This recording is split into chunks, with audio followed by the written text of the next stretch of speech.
मुक्ताईनगर नगर पालिका परिषद चुनाव की घोषणा हो चुकी है। मीडिया से बातचीत में राष्ट्रवादी कांग्रेस पार्टी के नेता एकनाथ खड़से ने बताया कि इस बार राष्ट्रवादी कांग्रेस पार्टी ने कोई उम्मीदवार नहीं उतारा, लेकिन वह चुनाव प्रचार में सक्रिय रहेंगे। उन्होंने कहा कि मुक्ताईनगर में मुख्य रूप से दो ही पक्ष मैदान में, शिवसेना सिंदे गुट के वर्तमान विधायक चंद्रकांत पाटिल और उनकी पत्नी संजना पाटिल नगराध्यक्ष पद के लिए, जबकि भाजपा की उम्मीदवार भावना महाजन है। खड़से ने कहा कि चंद्रकांत पाटिल ने उन पर कई बार निशाना साधा है, लेकिन खड़से परिवार और भाजपा मंत्री रक्षा खड़से की प्रतिष्ठा को देखते हुए वह भाजपा के प्रचार में शामिल होंगे। तो आमदारांनी सांगितलं की लढाई शिवसेना भाजपची नाही आहे, तरी खडसे परिवाराची आहे आणि खडसे परिवाराची लढाई आहे म्हटल्यानंतर खडसे परिवाराचा एक घटक म्हणून मला या मैदानात उतरणं आता स्वाभाविक आहे। नाहीतर मी आतापर्यंत या निवडणुकीमध्ये कुठेही तुम्हाला दिसलो नाही, पण आता मला वाटतं की राहिलेल्या 3 दिवसामध्ये याच्यामध्ये जसा वेळ मिळेल तसा मी या निवडणुकीमध्ये सहभागी होणार आहे। आपल्या सर्वांच्यासाठी मी एवढ्यासाठी उभं राहिलेलो आहे की मी मागे आमदारांचे अनेक प्रश्न विचारलेले पाहिले, ते आता मी असं समजतो की हे प्रश्न खडसे परिवाराला विचारले की तुम्ही काय केलं। तर मी आमदारांना फक्त प्रश्न विचारणार आहे, त्याचे उत्तरं त्यांनी द्यावेत। बाकी तर राजकीय टीकाटिप्पणी फारशी मी करणार नाही। पण मला आमदारांना प्रश्न विचारायचा आहे की तुम्ही नेहमी म्हणता की या विकासासाठी काय केलं आमच्या शहरामध्ये, किंवा रक्षाताईने काय केलं किंवा खडसे परिवाराने काय केलं। मुळामध्ये असं आहे की खडसे परिवार म्हणता तुम्ही, भारतीय जनता पार्टीचा मी शिलेदार होतो आणि आजही राष्ट्रवादी काँग्रेस पक्षाचा आहे। खरं म्हणजे ज्या निवडणुका सुरू आहेत, हे नगर परिषदच माझ्या काळात मी निर्माण केली।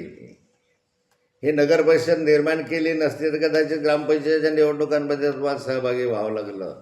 काय केलं तर नगर परिषद निर्माण केली। विकासासाठी पैसा मोठ्या प्रमाणावर आम्ही आणला, पण आमदारांनी त्याला प्रत्येक ठिकाणी स्टे आणला।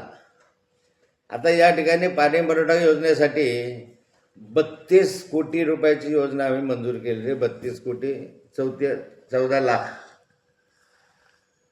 आम्ही मंजूर केली। ज्यावेळेस प्रवीण पाटलांच्या आपल्या मनीषा पाटील नगराध्यक्ष होत्या त्या कालखंडामध्ये योजना मंजूर झाली। पूर्णा नदीवनी योजना मंजूर झाली। आमदारांनी त्याला स्थगिती आणली 32 कोटी रुपयाच्या कामाला, आणि त्यांनी सांगितलं मी तापी नदीहून पाणी आणणार, म्हणून मला योजना नको आहे। ही योजना मी मंजूर केली म्हणून त्यांना नको होती। मग तापी नदीहून पाणी आणायचं असेल तर तुम्ही आता योजना आम्ही मंजूर केली तीच का मंजूर केली परत? मग तापी नदीहून पाणी का आणलं नाही? लोकांना मूर्ख बनवलं, दिशाभूल केली, आणि ह्याचा परिणाम असा झाला की या मुक्ताईनगर शहराला 3 वर्ष आधी पाणी मिळणार होतं, ते आता 3 वर्ष उशिरा तर मिळतच आहे। पण 32 कोटी रुपयाची योजना आज 38 कोटी रुपयाची झाली। म्हणजे 6 कोटीची वाढ बसली, आणि हा जनतेवर तो भुर्दंड 6 कोटी रुपयाचा या आमदारांच्या अशा निर्णयामुळे झाला। आणि विकासाच्यासाठी तुम्ही काय केलं विचारता? योजना आम्ही आणली, आमच्या काळात आणली, आणि या ठिकाणी पाणी पुरवठ्याच्या योजनेला स्थगिती देण्याचं काय काम? चांगल्या कामाला तुम्ही स्थगिती त्या ठिकाणी दिली। या ठिकाणी दुसरं मला असं सांगायचं आहे की मूलभूत सुविधा, या मूलभूत सुविधांसाठी 10 कोटी रुपये मंजूर करून आणले। त्याला तुम्ही स्टे का दिला? मग शिंदे साहेबांकडून स्टे का आणला?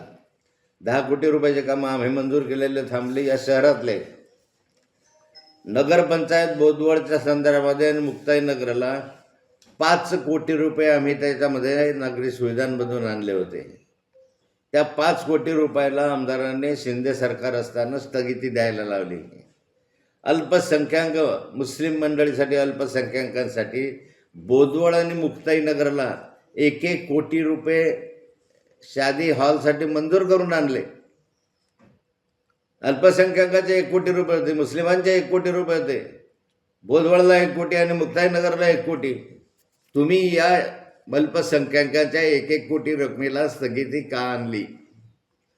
आज ते मुस्लिमांचं शादी हॉल झाला असता 1 कोटी रुपयाचा तो अल्पसंख्याकांचा शादी हॉल त्या काळात मंजूर झाला असता, आपलं काम झालं असतं. शादीखाना तर शादीखानासाठी 1 कोटी रुपये आणले, ते तुम्ही का केले याचं उत्तर आमदारने दिलं पाहिजे. नंतर आता तुम्ही सांगता या संदर्भामध्ये की मुक्ताई मंदिराला निव्वळ नाथाभाऊने मुक्ताई मंदिराच्या कामाच्या संदर्भामध्ये सुरुवात केली. 100 कोटी रुपयाचा प्रकल्प त्या कालखंडामध्ये मंजुरीच्या दृष्टिकोनातून शासनाकडे गेला. शासनाने त्या कालखंडापासून त्याला काही प्राथमिक स्वरूपामध्ये मंजुरी दिली. त्यानंतर त्याच्यासाठी पैसा देण्याचा प्रयत्न केला. आमदारांना आता पहिला प्रश्न असा आहे की या मूळ मंदिरासाठी तुम्ही 1 रुपया तरी 7 वर्षात दिला आहे का? मुक्ताबाईचं नाव घेता ना तुम्ही, 1 कोटी रुपये तरी 7 वर्षासाठी दिले आहे का? महाराष्ट्राच्या विधानसभेमध्ये 7 मार्च 2025ला मी प्रश्न विचारला होता. आत्ता तेव्हा संत मुक्ताई कोथळी या ब वर्ग तीर्थक्षेत्र मंदिराच्या बांधकामासाठी निधी मागणीचा प्रस्ताव कार्यकारी अभियंता वगैरे यांच्याकडे पाठवला होता. हे खरं आहे का? त्यांनी मला सांगितलं असल्यास विचारलं होतं की जळगाव येथील संत मुक्ताई मंदिराच्या बांधकामासाठी निधी उपलब्ध करून देण्यासाठी शासनाने कोणती कार्यवाही केली वा करण्यात येते असा प्रश्न विचारला होता. शासनाने त्याचं उत्तर दिलेलं आहे. यापूर्वी संत मुक्ताई मंदिर कोथळी तालुका मुक्ताईनगर याला तीर्थक्षेत्र विभागामधून 2018मध्ये 9 कोटी रुपये रकमेची प्रशासकीय मान्यता देऊन संपूर्ण निधी वितरित झालेला आहे. आता त्याला संदर्भामध्ये 9 कोटी रुपये हे आमच्याच काळात झाले. 2018ला मी आमदार होतो त्या कालखंडामध्ये. त्यानंतर आमदारांनी 1 रुपया सुद्धा दिलेला नाही त्यांच्या कालखंडामध्ये आमदार झाल्यानंतर. दगडी मंदिरासाठी जे मुक्ताईचं मूळ मंदिर आहे त्यासाठी जे बाकीचे कामं चालले आहेत ते पर्यटन खात्याकडनं चालले आहे, आमदाराच्या याच्याकडनं नाही आहे ते. मग तुम्हाला एवढा मुक्ताबाईविषयी अक्कस का आहे? मंदिराला जातात, माननीय उपमुख्यमंत्री मुख्यमंत्री असताना मंदिरामध्ये गेले, त्या ठिकाणी त्यांनी घोषणा केली विकासाच्या दृष्टीनं, रुपया का नाही दिला ह्याचं उत्तर आमदारांनी दिलं पाहिजे. दुसरं असं आहे की काल माननीय उपमुख्यमंत्री आले या ठिकाणी एकनाथ शिंदे साहेब, आणि त्यांनी सांगितलं का रे आतापर्यंत किती रुपये दिले तुमच्या भागात विकासासाठी? काल विचारलं साहेबांनी, काय सांगितलं? 5,000 कोटी रुपये. 5,000 कोटी कुठे कुठे दिले? त्यांनी सांगितलं काल भाषणामध्ये MIDCला 500 कोटी रुपये दिले. कालचंच आहे ना हे. कुठे आहे 500 कोटी रुपये? MIDCला 500 कोटी रुपये दिले. 500 कोटी रुपये कुठे आहे? तुम्ही पाहिले का कुठे? काही जागा संपादन केलेली पाहिली, काही पूल उभे राहिलेले पाहिले, प्लॉट डेव्हलप झालेले पाहिले, जमीन खरेदी केलेली पाहिली. मग पैसे जिरले कुठे? 500 कोटी रुपये. काल माननीय मुख्यमंत्र्यांनी म्हणजे उपमुख्यमंत्र्यांनी काल सांगितलं 3,500 कोटी रुपये 3,500 कोटी रुपये सिंचनासाठी दिले. आमदार साहेब, मला आता प्रश्न आहे तुम्हाला, कुठे आहे ते 3,500 कोटी रुपये? मी माहिती घेतली आतापर्यंत तर 370 कोटी रुपये मिळाले ते प्रशासकीय मान्यता, नोकरी, मजुरी वगैरे जे असतात त्याचे मिळाले. 3,500 कोटी रुपये कुठे गेले? कालच तुम्ही सांगितलं ना 3,500 कोटी रुपये, तर ते कुठे खर्च केले? खात्या पाण्यामध्ये जिरले का भ्रष्टाचारात गेले? ह्याचं उत्तर आमदार साहेब आम्हाला पाहिजे. आम्हाला बाकीच्या भानगडी नको आहे. खडसे घराण्यानं काय केलं हे आम्ही केलं आहे. सिंचनावर तुम्ही 3,500 कोटी 4,000 कोटीच्या गर्जना करतायत.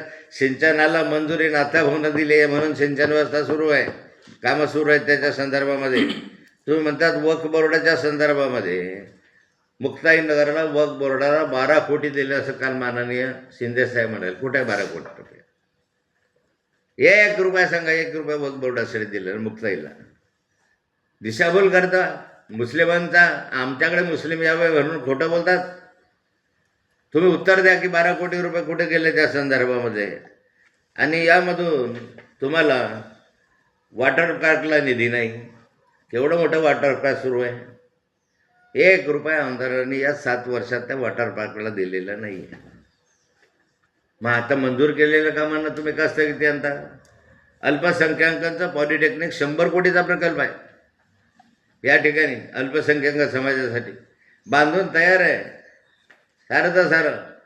आता ते जर सुरू केलं असतं 3, 4, 5 वर्षापूर्वी, 4च वर्षापूर्वी केलं असतं किंवा 3च वर्षापूर्वी केलं तर 700 विद्यार्थी निघाले असते त्याच्यातून.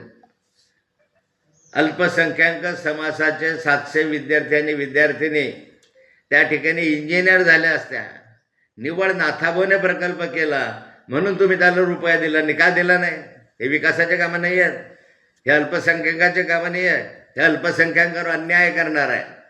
त्यांच्या 30% मुली, 70% मुलं फुकट शिक्षणासाठी व्यवस्था केली आहे.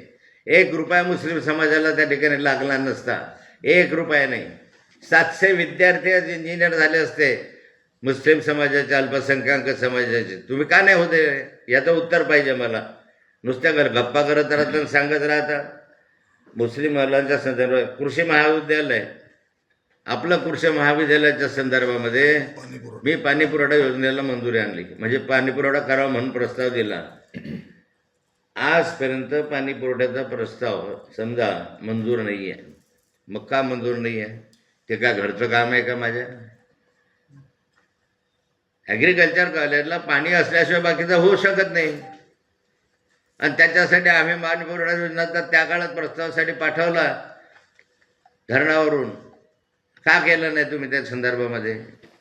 आणि एक गोष्ट सांगतो तुम्हाला, हे वारंवार खडसे घराणं. मग मला एक विचारायचं तुम्हाला या संदर्भामध्ये,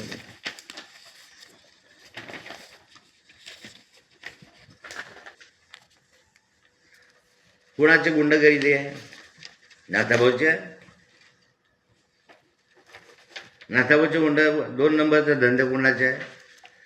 तुम्ही म्हणता गुंडगिरीवर बोलता आणि आमच्याशी बोलता. ह्याच्या संदर्भामध्ये वाळू माफिया कोण आहे?